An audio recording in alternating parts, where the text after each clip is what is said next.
नमस्कार दोस्तों, एक बार फिर से आप सभी का बहुत-बहुत स्वागत है मेरे चैनल यानी कि नंदिनी एंड आस्था के चैनल में। कैसे हैं दोस्तों आप सभी? आशा करती हूँ आप सभी लोग बहुत अच्छे होंगे और मैं भी बहुत अच्छी हूँ। और मेरी दोनों बेटियाँ भी बहुत अच्छी हैं। सर्दी तो बहुत पड़ रही है, कमेंट बहुत आ रहा है कि अपने बच्चों को थोड़ा ठंड से बचा के रखें। अब बचा के तो रख रही हूँ लेकिन थोड़ा बहुत हो जाता है ना कि थोड़ा बहुत तो निकलना ही पड़ता है। तो फिर भी बहुत ज़्यादा ही रोक के रखती हूँ आस्था को भी। और आर्या को तो बिस्तर में ही लिटा के रखती हूँ, लेकिन फिर भी कुछ दिक्कतें ऐसी हैं कि बार-बार बिस्तर से निकालना भी पड़ता है। और यहाँ है दोस्तों शाम का समय और क्योंकि आस्था के पापा तो हैं नहीं इधर, काम के कारण वो अभी घर से बाहर रह रहे हैं। तो शाम का समय हो रहा था, दूध आ गया था, दूध उबालने के लिए रखा है। और ये कुछ हरी सब्जियाँ मैंने तोड़ी थी, जो कि नीचे बगिया से ही मैंने तोड़ ली थी। तो ये सब्ज़ी नहीं है, ये तो वैसे साग है, भाजी कह लीजिए, साग कह लीजिए। इसमें बथुआ, मेथी, सरसों और यही सब साग हैं 2-3 प्रकार के। थोड़ा-सा ही था, ज़्यादा मिला ही नहीं था, तो मैं सोची कि आज इन्हीं को बनाऊँगी। और आलू भी नहीं डाला था, ऐसे ही सिंपल बनाया था। तो पहले मैं इसे थोड़ा-सा ना काट ले रही हूँ और उबलने के लिए चढ़ा दूँगी। तो जल्दी-जल्दी काम कर रही हूँ क्योंकि आस्था ने आर्या को अंदर ले रखा है, खिला रही है।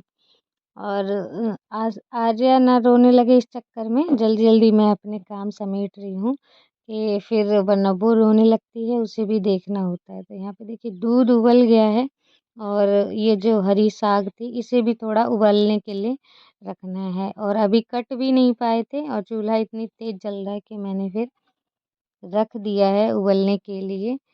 और कुछ सब्जियों को मैंने फिर ऐसे ही डाल दिया, मैंने कहा बाद में तो पक ही जाना है। और दोस्तों उसके बाद इसमें थोड़ा-सा मैंने नमक डाल दिया है, नमक से क्योंकि गल जाता है और उबालने के लिए मैंने इसे चढ़ा दिया है।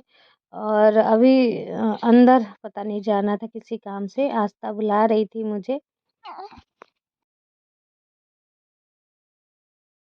बाहर आज भी बहुत तेज के ठंड है, तो बाहर निकलना नहीं है आज, गेट लगा देते हैं और जब धूप निकलेगा तब देखा जाएगा। और रात का काम होने के बाद देखिए अभी सुबह उठी है तो चाय ले चलते हैं अंदर, अंदर चाय पीते हैं। और आर्या रोने में लगी हुई है, ये देखिए। चलो मैं लेती हूँ।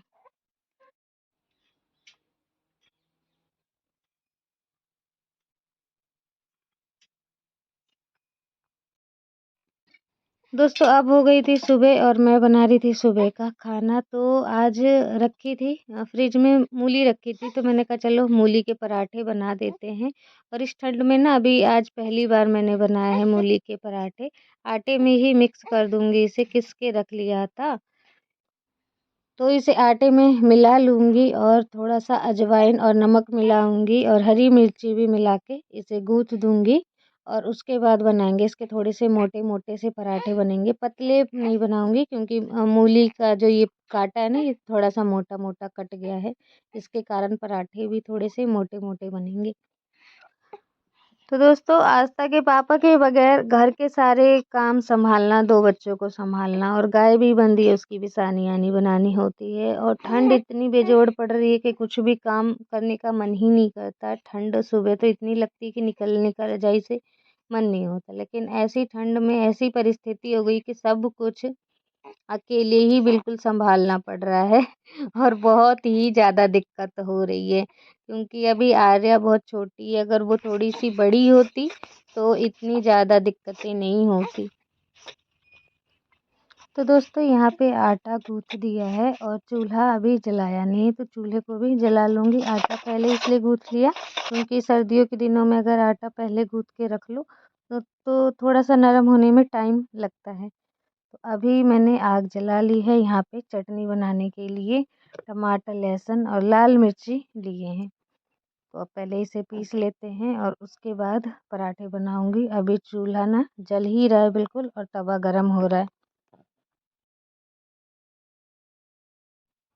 और दोस्तों ऐसे पराठे बनाते हैं ना सर्दियों में तो बहुत अच्छे लगते हैं। आटे में मिक्स करके थोड़ा-सा फ्लेवर चेंज हो जाता है और बहुत अच्छा लगता है खाने में। तो मैं यहाँ पे सेक रही हूँ और आस्था को कह दिया था कि तुम खा लो। और ये लौकी रखे हुए हैं कटे हुए, तो ये इसकी भी थोड़ी-सी अभी सब्ज़ी नहीं बनाऊँगी, ऐसे ही तेल में, नमक में थोड़ा-सा भुजिया तरह का बना लूँगी। तेल मसाला क्योंकि इतना ज़्यादा अच्छा नहीं लगता है, तो सिंपल सा बस बना लूँगी। पहले पराठे बना लेते हैं। तो दोस्तों ऐसे अकेले घर में अच्छा तो नहीं लगता, आस्था के पापा थे तो अच्छा लगता था। सभी लोग घर की मतलब पूरी फैमिली इकट्ठी रहे तो अच्छा लगता है। अगर उसमें से एक भी जना घर में ना हो तो पता नहीं कैसा अजीब-सा लगता है, खाली-खाली सा घर लगता है। लेकिन क्या ही बताया जाए, यही एक ये मुसीबत जो थी ये भी झेल ली कि अकेले रहना है। सारी मुसीबतें तो आपने देखी, सभी झेल रहे हैं और एक ये मुसीबत और कमी थी तो भगवान ने ये भी दे दी कि अब अकेले रहो।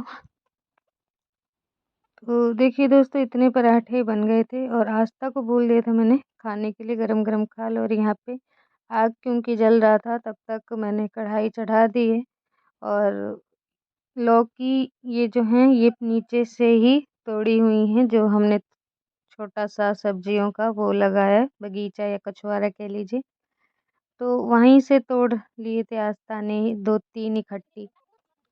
और दोस्तों उसके बाद अब आई हूँ कमरे में, तो कमरे की हालत देख लीजिए बिल्कुल ख़राब है। अभी सारा ही तह लगाना है और लाइट अभी है थोड़ी-सी डिम लाइट लग रही है। और अभी यहाँ की सारी जितनी भी कपड़े कपड़े वग़ैरह हैं सब हटाने हैं, कुछ सूखने डालने हैं, कुछ तह लगा के इधर ही रख दूँगी। तो खटोली की जो ऐसी सेटिंग हो रखी है ना, 3 खटोलियाँ बिछ रखी है। और आने-जाने में जैसे उस आखिरी वाली खटोली में जाना हो, तो थोड़ा-सा दिक्कत होता है, खटोली के ऊपर ही चढ़ के जाना होता है। तो वही मैं आज सोच रही थी कि आज थोड़ा-सा ना चेंज कर देते हैं और पहले यहाँ की जो धरती है वहाँ पे सफाई कर देती हूँ और ये सारे कपड़े लगा के रख देती हूँ। तो दोस्तों ये कमरा तो बड़ा है और इसमें खटोली चाहे जैसे आप बिछा लीजिए, हर तरीके से बिछ जाती है। लेकिन ये है कि एक कमरे में इतनी 3-3 खटोलियाँ बिछ रही है ना, इसके कारण जगह नहीं इसमें मिल पा रहा है। और एक में आस्था सो जाती है, एक में मैं और आर्या और एक में चाची जी जो आती हैं शाम के समय वो सो जाती हैं। तो कपड़े सारे मैंने लगा दिए थे, झाड़ू लगा देती हूँ। और देखिए झाड़ू लगाने में ना दिक्कत हो रही थी और खटोली के नीचे लगा नहीं पा रही हूँ झाड़ू, दिक्कत हो रही थी बहुत ही ज़्यादा। और आस्था ने क्या किए कि कागज़ फाड़-फाड़ के पढ़ाई करती है, उसके उस समय ही मतलब कॉपी किताबों के कागज़ वग़ैरह गिरा देती है नीचे, तो वही झाड़ू लगाने में थोड़ी दिक्कत हो रही थी, साफ़ नहीं हो पा रहा था। तो इसके कारण देखिए खटोली ना मैंने इधर-उधर कर दी है। फिर मैंने सोचा कि चलो इस तरीके से बिछा देते हैं तो सही रहेगा, झाड़ू तो फिर भी नहीं लग पाएगी, दिक्कत फिर भी होगा। लेकिन इस तरीके से टीवी देखने में ना थोड़ी-सी आसानी हो जाती है। और शाम को जब चाची जी आती हैं तो हम रामायण चला लेते हैं, फिर इकट्ठे हम लोग रामायण देखते हैं। शुरू से रामायण हमने स्टार्ट करी है देखना, तो वहीं से हम लोग रामायण देख रहे हैं। और मुझे दिक्कत हो रही थी, मुड़ के देखना पड़ता था, अब ऐसे सीधी खटोली बिछा दी है तो अब दिक्कत भी नहीं होगी और ऐसे फिर सही भी रहा, खटोली में चढ़ने में आसानी रहेगी।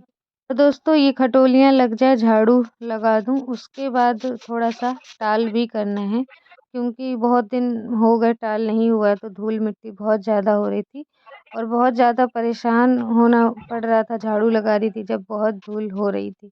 तो मैंने ऐसे जल्दी-जल्दी के मारे मतलब अगर वैसे गोबर से लिपाई करती तो दिक्कत होती, तो ऐसे मैंने गोबर बाल्टी में घोल लिया और रंग भी इसी में मिला दिया और कपड़े की मदद से पूरे कमरे में जल्दी-जल्दी जैसे पोछा लगाते हैं ना, वैसे जल्दी-जल्दी लिपती जा रही थी। तो 10 मिनट में ही बस ये काम हो गया था, ज़्यादा समय नहीं लगा था और 10 मिनट में ही पूरे कमरे में लिपाई हो गई थी।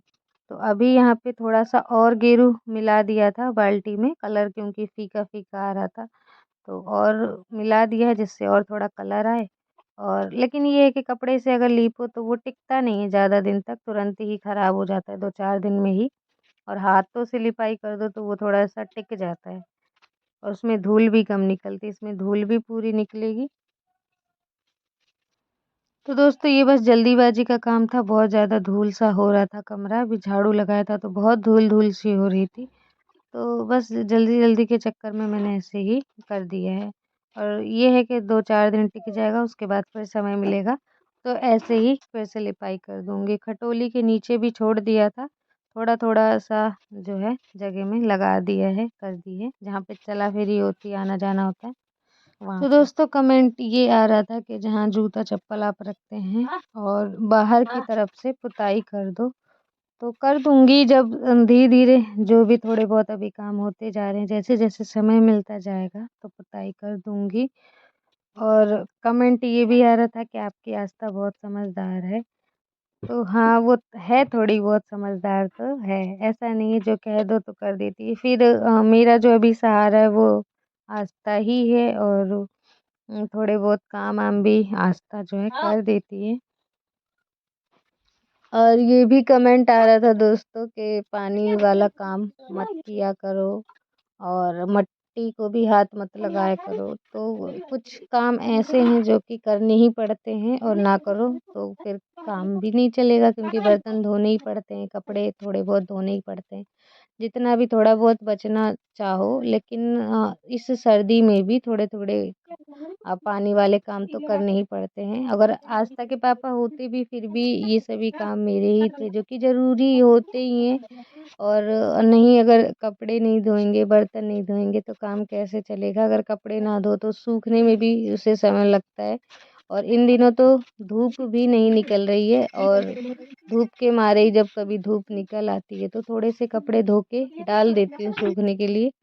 तो यहाँ पे दोस्तों देखिए लिपाई ना पूरी हो गई है कंप्लीट, और कमरन बहुत ही अच्छा लगने लगा था थोड़ी सी ही मेहनत में।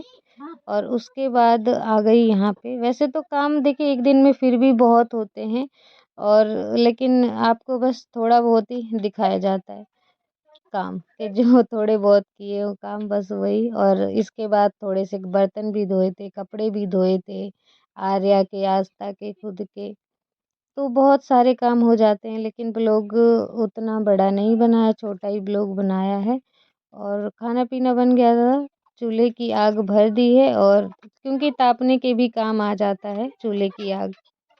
गुरसी में भर के रख दी थी दोस्तों, तो गुरसी में भर दो तो थोड़ी देर आग जो है ना रहती है और फिर बुझ जाती है।